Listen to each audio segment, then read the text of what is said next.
안녕하십니까. 큰사람 조영구입니다. 요즘 세상이 어수선합니다. 한반도를 둘러싼 극동 동북아시아 정세는 한미일 동맹과 북한, 러시아, 중국이 대치하는 형국으로 치닫고 있습니다. 윤석열 대통령은 이러한 대결을 한쪽에 올인하는 양상을 보여주고 있습니다. 국내 정치도 양극단으로 치닫고 있습니다. 윤석열 대통령은 78주년 광복절 축사에서 자신에 반대하고 퇴진을 요구하는 사람들을 반국가 세력으로 규정함으로써 한 나라의 대통령이 통합하는 리더십 대신 자신의 반대 세력과 정면 대결을 선포하였습니다. 우리나라는 6개의 국가가 존재합니다. 먼저 남과 북이 여전히 정전 상태로 극한 대치를 하고 있으며, 남한은 지형적으로 태백산맥을 중심으로 동과 서로 나뉘어서 이념적으로도 보수, 진보로 극한적인 대결을 하고 있습니다. 즉 남과 북, 동과 서, 진보와 보수, 이렇게 6개 국가가 작은 한반도를 이루고 있습니다. 작금의 보수는 일본, 미국과 협력하고 있고, 진보는 북한, 중국과 가깝습니다. 군국주의 일본에 광복한 지 78년이 지났지만 우리 한반도는 여전히 전쟁 중입니다. 2000년 전 약소국 촉한의 생산 제갈량이 강대국 위나라, 오나라와 사이에서 어떻게 통치하였는가를 살펴보는 것이 오늘날 대한민국 최고 경영자에게 큰 교훈을 주리라고 봅니다. 3세기 초반 대륙은 매우 어수선하였습니다. 제갈 공명은 181년부터 234년까지 생존하였습니다. 제갈량은 적벽대전에서 송군 유비 동맹으로 승리한 후에 비바람을 막을 땅 한 평도 없이 떠돌던 유비와 함께 한실부흥을 기치로 촉한을 창업하였습니다. 작은 나라 촉한이 조조가 버티고 있는 강대국 위나라, 지리적 안정과 물산이 풍부한 오나라와 함께 솥밭 전국을 이룬 것은 오로지 제갈량의 탁월한 능력에서 나온 것입니다. 오늘날 미국, 일본, 중국, 러시아 등 강대국에 둘러싸인 작은 나라 대한민국이 처한 상황도 그와 다르지 않습니다.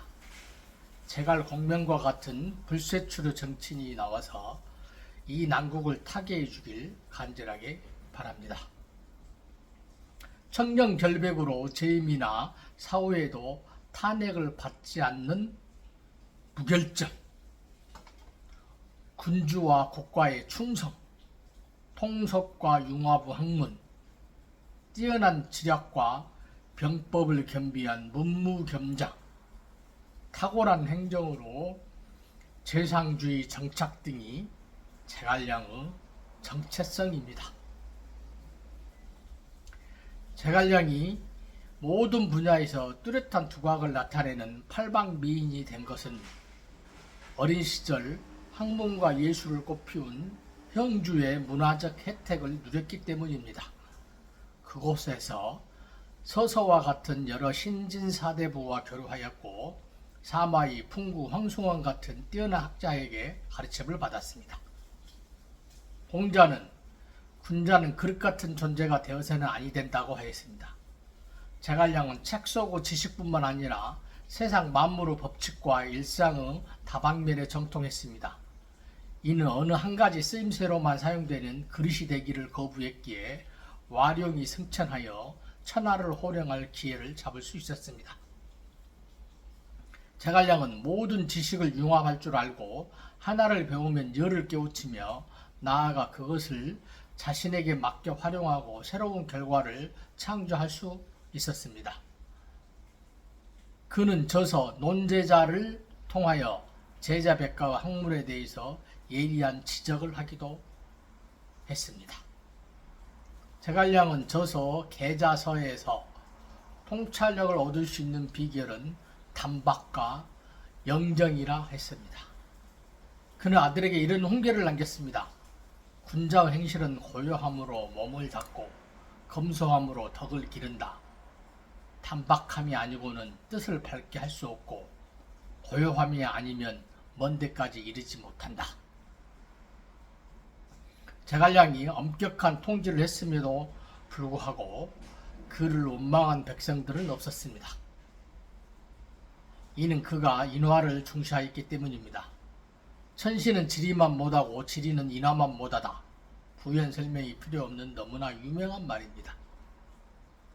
후세 사람들이 제갈량을 칭송하는 이유는 한실 부흥을 도모한 선주 유비는 물론이고 후주 유성까지 충성을 다하여 보필하였기 때문입니다. 그는 왕조를 창업할 기량을 갖추었음에도 불구하고 두 마음을 품지 않았고 나라와 백성을 향한 그 임무는 죽어서야 끝이 납니다. 제갈량의 명성이 우주에 들이운 것은 제갈량과 그 가족이 몸소 청렴을 실천하여서 조정의 대소관리와 백성이 이를 본받고 따랐기 때문입니다. 제갈량은 백성의 고통을 이해하려 노력했다. 인재를 선발할 때 공평했고 선입견이었었다.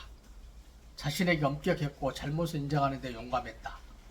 마음을 비워 가난을 받아들이는 것만으로는 부족하다는 생각으로 나의 결함을 수시로 공격할 것을 공개적으로 호소하였다. 법 집행에 있어서는 누구보다 엄격했지만 꼭 필요한 경우만 집행했다.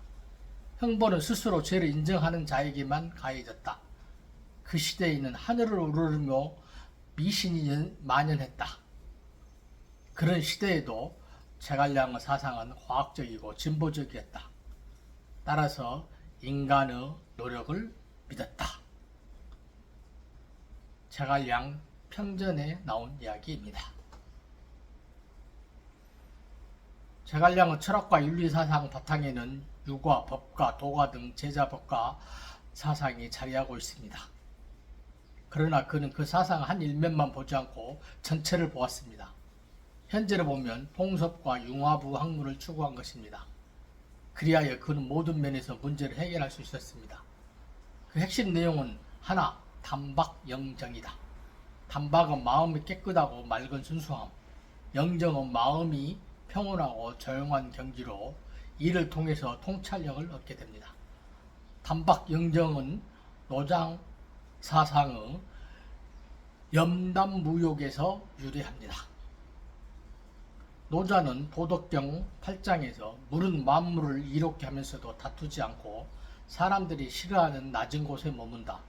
그러므로 물은 도에 가깝다라고 했습니다. 둘, 상법성이다. 일체의 대립적인 것은 상호 의존적인 것으로 만물 현상의 균형을 중시하여 통섭과 융합을 추구합니다. 닐스 보어는 대립적인 것은 상보적인 것이다 라고 말합니다. 제갈량의 균형 감각이 뛰어나고 통합 능력이 탁월한 것은 제자백과 사상의 장단점을 취사 선택하면서 통섭과 융합의 학문을 추구하였기 때문에 가능한 것이었습니다. 그의 학문과 철학은 탁상 공론에 머물지 않고 문제를 해결하는 도구입니다. 그것을 활용하여 국가의 대소사에 대한 문제를 파악하고 해결 방안을 제시하였던 것입니다. 셋, 인화이다. 인화로 인의의 정도를 얻는 유가사상으로 통합하고 통치하였습니다. 제갈량은 시작하는 것은 천지이며 호응하는 것은 만물이다. 만물은 하늘이 없으면 발생할 수 없고 땅이 없으면 자랄 수 없으며 사람이 아니면 이룰 수 없다고 말했습니다. 내충이다. 국궁진체로 선주와 후주를 섬겨서 한실부흥이라는 대의에 충실하였습니다. 제갈량이 유비를 택한 것도 그가 한실부흥 후 기치를 내건 황실의 종친이었기 때문입니다. 자신의 이상과 명분이 실린 유비를 도와서 촉환을 창업하고 천하 3분지계로 완성하였습니다. 이릉대전 이후 선주 유비의 서거 이후에도 후주 유선을 모시며 두 마음을 품지 않았습니다. 다섯, 청렴이다. 청렴이 인재청거의 기준 중 하나이고 몸소 검소함으로 모범을 보였습니다. 제갈량이 이엄에게 보낸 서신에서 나는 80만 곡을 노고로 받았으나 남은 것이 없고 처첩에게도 그 신분에 어울리는 옷이 없다고 했습니다. 실제로 제갈량이 남긴 유산은 메마른 땅 15일항에 뽕나무 800그루에 불과했습니다. 지혜의 화신, 탁월한 전략가, 공평무사와 청렴의 재상 등으로 불리는 제갈량의 가장 큰 능력은 청렴이었습니다.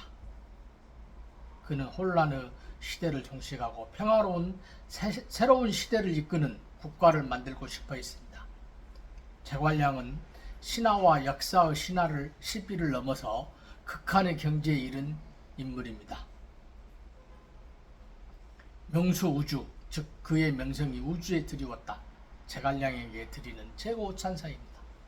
작금의 대한민국에게 절실한 것은 제갈공명과 같은 인재가 나와서 분열되고 여러 갈래로 찢긴 조국을 통합하고 통일을 이루는 것입니다. 더 자세한 내용은 댓글에 달린 링크를 참조하십시오. 좋아요, 구독은 제게 힘이 됩니다. 빈사람 조영무였습니다.